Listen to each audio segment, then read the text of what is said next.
tornado warning for northern Madison County and north central Alabama until 7:15 p.m. Central Daylight Time. At 6:39 p.m. Central Daylight Time, Doppler radar indicated a severe thunderstorm capable of producing a tornado.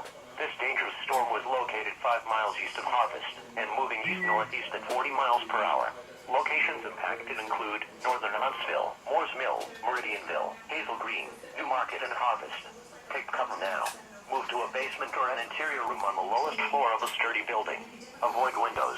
If in a mobile home or outdoors, move to the closest substantial shelter and protect yourself from flying debris. Tornadoes are extremely difficult to see and confirm at night. Do not wait to see or hear the tornado. Take cover now. Repeating, a tornado warning has been issued until 7:15 p.m. Central Daylight Time for the following county: Madison County, Alabama.